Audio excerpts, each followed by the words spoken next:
ఎలా ఉన్నారు? బాగున్నారా? కుటుంబంలో, వ్యక్తిగత జీవితంలో, వైవాహిక జీవితంలో పరిస్థితులు ఈ విధంగా ఉన్నాయి.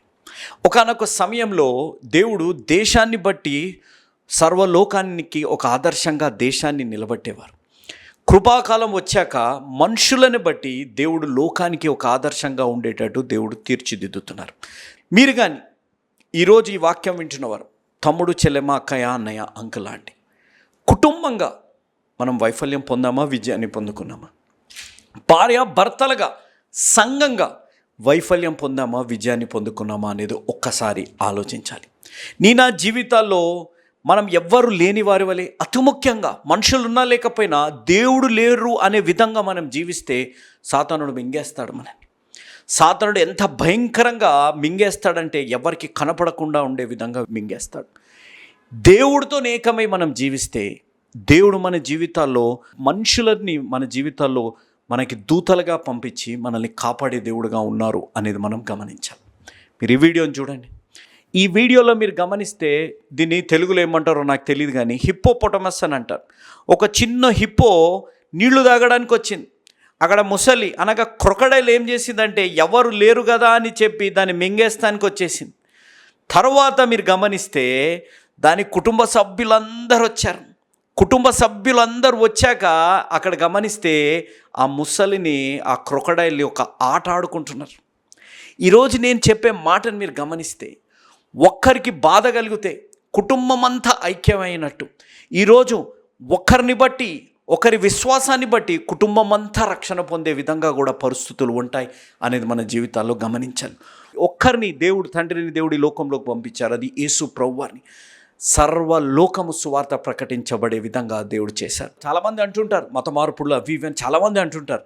కానీ నేను చెప్పే మాట ఒక స్టాటిస్టిక్స్, 800 కోట్ల మంది జనాభా, 800 కోట్ల మంది జనాభా ఉన్న ఈ ప్రపంచంలో 500 కోట్ల బైబిల్స్ అమ్మబడ్డాయి అంటే మీరు ఆలోచించండి. అనగా ఎంతమంది దగ్గర బైబిల్ ఉన్నాయి? 500 కోట్ల మంది దగ్గర బైబిల్ ఉన్నాయి అనంటే మీకే తెలుసు. ఇంకా దానికి నేను గురించి వివరించే అవసరం లేదు. ఒక్క యేసు ప్రభువారి లోకానికి రావడాన్ని బట్టి ఇంత గొప్ప మార్పు వచ్చినప్పుడు, తమ్ముడు, చెల్లెమ్మ, అక్కయ్య, అన్నయ్య, నీ జీవితంలో నీ గాయం కలిగి, నీ జీవితంలో నువ్వు విరిగి నలిగిపోయిన పరిస్థితుల్లో ఉంటే ఈ వీడియోలో హిప్పోపొటమస్లు ఏ విధంగా అన్నీ వచ్చి దాన్ని కాపాడడానికి వచ్చాయో, ఈరోజు సర్వ సృష్టికర్త నీ కోసం వచ్చారు. నీ జీవితాన్ని మార్చడానికి వచ్చారు. నీ గాయాన్ని మాన్పడానికి వచ్చారు. నువ్వు ఆరిపోతున్న జీవితాన్ని వెలుగులోకి తేవడానికి వచ్చారు. అదే దేవుడు ఈరోజు నీ జీవితం ద్వారా నీ కుటుంబాన్ని మార్చాలని ఆశ కలిగి ఉన్నారు. ఆ ఒక్క వ్యక్తిగా నీ కుటుంబంలో నువ్వు ఉన్నావా? నేను బైబిల్ అనేక ఎగ్జాంపుల్స్ నేను ఇవ్వగలుగుతాను. ఒక్క రాహాబుని బట్టి కుటుంబం అంతా రక్షింపబడింది. ఇద్దరు వ్యక్తులు, యెహోషువ అనే, కాలేబు అనే 2 వ్యక్తులను బట్టి వాగ్దానపు దేశంకి 6 లక్షల కాలువలం ప్రవేశించే గొప్ప అవకాశం కలిగింది. ఈరోజు నా జీవితాల్లో ఆలోచించాలి. ఆ ఒక్క వ్యక్తిగా నువ్వు ఉన్నావా? నిన్ను దేవుడును ఒంటరివాడిగా ఉన్నా, ఒంటరి దానిగా ఉన్నా దేవుడు నిన్ను ప్రేమిస్తున్నాడనే విశ్వాసము, నమ్మకంగా ఉంది. నీకు గాయం కలిగితే ఆయనకి నొప్పి అవుతుంది. నీవు కన్నీరు గారుస్తే ఆయన బాధపడే కన్నీరు కార్చే పరిస్థితి ఉంది. అంత గొప్ప దేవుడు నీ దేవుడు, నా దేవుడు అనే సత్యము నువ్వు తెలుసుకోవాలి. ఆ విధంగా నువ్వు నడిపింపబడాలి. నీ గాయం మానిపిపబడాలి.